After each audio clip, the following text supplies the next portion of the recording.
Hello friend, Hariom. कैसे हैं आप लोग? आई होप आप लोग अच्छे होंगे, स्वस्थ मस्त होंगे। मैं भी बहुत अच्छी हूँ फ्रेंड्स। संपूर्ण समस्या का हल आपको इस वीडियो में मिलेगा। आप अंत तक वीडियो ज़रूर देखें। कर्म वही करो जिसमें लोगों की दुआएं मिलती रहें। दूसरों को तकलीफ़ ना दो, सबका भला सोचो तो सबकी दुआएं खुद ब खुद मिल जाएंगी। जब आपके कर्म यादगार बनते हैं तब लोग आपको याद करते हैं और दुआएं भी देते हैं। गरीब आदमी जमीन पर बैठ जाए तो औकात कहलाती है। अगर कोई धनवान आदमी जमीन पर बैठ जाए तो उसका बड़प्पन कहलाता है। सबसे तेज वही चलता है जो अकेला चलता है। दूर तक वही जाता है जो सबको साथ लेकर चलता है। कोशिश ये करें जिंदगी का हर लम्हा अपनी तरफ से सबके साथ अच्छा गुजारें, क्योंकि जिंदगी नहीं रहती पर अच्छी अच्छी यादें हमेशा रहती हैं। जीवन में हार कभी मत मानना, क्योंकि असली खेल वहीं से शुरू होता है जहां आपको लगता है सब खत्म हो गया, सब खत्म हो गया। उसी समय शुरुआत होती है उठने की। इंसान को अपनी औकात का पता तब लगता है जब उसे वहां से ठोकर मिले जहां सबसे ज़्यादा भरोसा होता है। भरोसा किया था, फंस गया हूँ जिंदगी के कुरुक्षेत्र में अभिमन्यु की तरह। बचाने वाला कोई नहीं है और मैदान में छोड़ूंगा नहीं। जिंदगी की शतरंज में से खेल जाते हैं, स्वर्ग में नोट नहीं चलते हैं। हमें की दुनिया में चलने वाली करेंसी का नाम कर्म है। नियत जैसी होती है उसको वैसा ही मिल जाता है। जिसकी नियत में राज करना लिखा है वह चाहे 14 वर्ष का वनवास काट कर आया हो, बनेगा राजा वो ही। ना ही जन्म हमारी मर्जी से हुआ, ना मरण हमारी मर्जी से होगा। जन्म मरण के बीच में होने वाली व्यवस्था हमारी मर्जी से कैसे होगी? जो हम चाहते हैं वो कैसे होगा? जो आपके योग में होगा वो आपको मिल जाएगा। जो आपके नसीब में नहीं होगा वो आपको कैसे मिलेगा? वो आपको बिल्कुल नहीं मिलेगा। और जो आपके नसीब में नहीं होगा वो आपके पास होगा भी तो भी छिन जाएगा, चला जाएगा, लुट जाएगा, कोई ले जाएगा, क्योंकि वो आपके नसीब में है ही नहीं।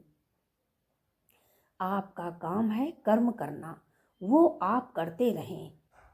आप क्या हैं आप खुद तय करें, औरों को ये मौका ना दें कि तुम कैसे हो।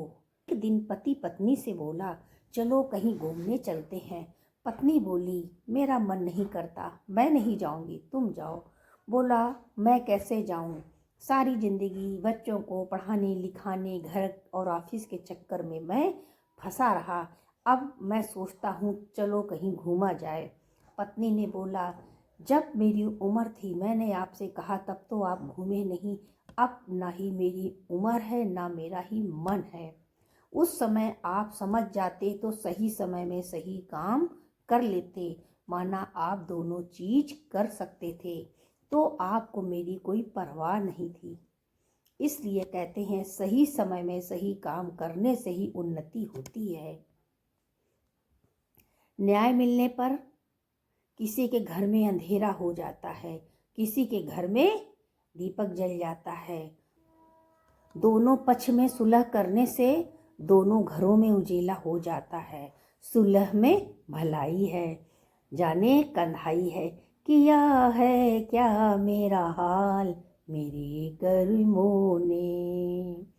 खुद में बेदाग रहो, दुनिया का क्या है। दुनिया को अग्नि परीक्षा दोगे तो भी आपको खराब ही कहेगी। सीता माता से बढ़कर इसका कोई उदाहरण नहीं है। अग्नि में चलने के बाद भी उनको वो न्याय नहीं मिला जो उनको मिलना चाहिए।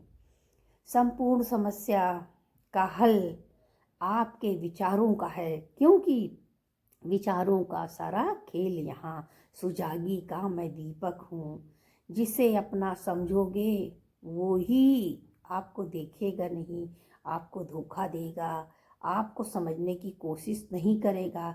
इसलिए किसी को अपना समझने की भूल मत करना। जितना लोगों को समझोगे उतना लोगों से दूर हो जाओगे। इसलिए रिश्ता इतना रखो निस्वार्थ भाव से, हमसे जो होगा वो मैं करूँगा, बाकी प्रभु इच्छा। धृतराष्ट्र के कहने पर युधिष्ठिर के सारे भाई उनका कहना मानते थे। लेकिन आज ये कलयुग है, कोई रिश्ते नातों में पड़कर अपना समय नहीं गंवाता है, ना बर्बाद करता है। आज कलयुग में लोग मीठी मीठी बातें करके केवल अपना मतलब हल करते हैं, और वही अपना है जो बुरे समय में हमारे काम आता है। ये दुनिया बदल गई है, अच्छा बनोगे तो लोग कुचल देंगे, इसलिए अच्छा बनने की कोशिश मत करो। चलते फिरते अच्छे कर्म अपने आप हो जाएंगे, बस भावना अच्छी रखो। कहते ना, प्रभु भावना उनकी तुम देखते हो, उसी के मुताबिक खुशी बांटते हो। दिमाग को खोलकर रिश्ते नाते निभाओ।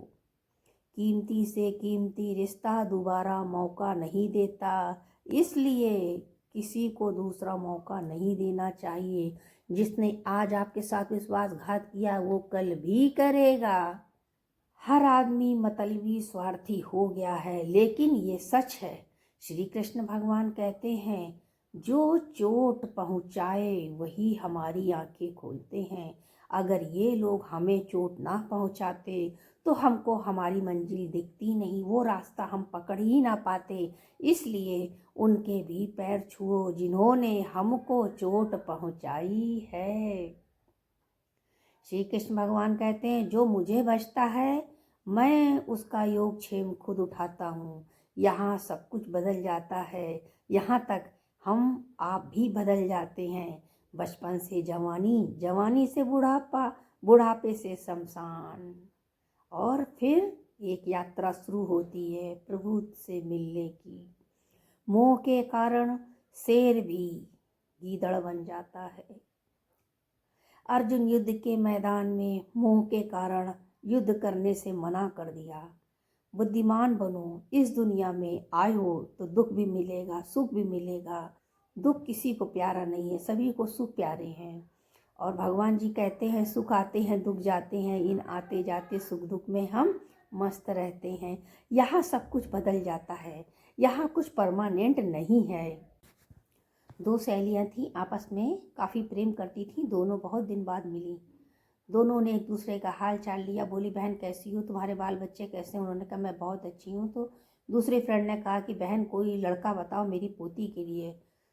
तो बोली, कैसा लड़का चाहिए? बोले, बस लड़का सरकारी होना चाहिए, माँ बहन भाई कोई नहीं होना चाहिए। तो बोली, मेरा पोता है। तो बोली, बात कराओ ना शादी की अपने पोते की। तो बोला, मेरे पोते की भी एक शर्त है, उसके कोई रिश्तेदार नहीं होना चाहिए। यहाँ तो तुम सारे रिश्तेदार हो, ऐसा करो तुम सब जहर खा के मर जाओ तो मेरा पोता तुमसे शादी कर लेगा। सहेली को बड़ा गुस्सा आया, वो उठ के खड़ी हो गई, लड़ाई झगड़ा करने लगी। तो बोली, यही बात तो मैं तुमसे कहना चाहती हूँ कि तुम चाहती हो कि पोते के रिश्तेदार ना हो लेकिन पोती के रिश्तेदार हो, ऐसा कैसे होगा? हर आदमी मतलबी है, हर आदमी को अपने फायदे की बीमारी लगी है। कौन किसको क्या कह रहा है किसी को समझ में नहीं आता। फ्रेंड्स, अगर आप लोगों को ये ब्लॉग अच्छा लगा हो तो लाइक कमेंट सब्सक्राइब करिएगा। तब तक के लिए मैं मोटिवेशनल स्टार हरिओम करती हूँ। मिलते हैं नेक्स्ट ब्लॉग वीडियो में।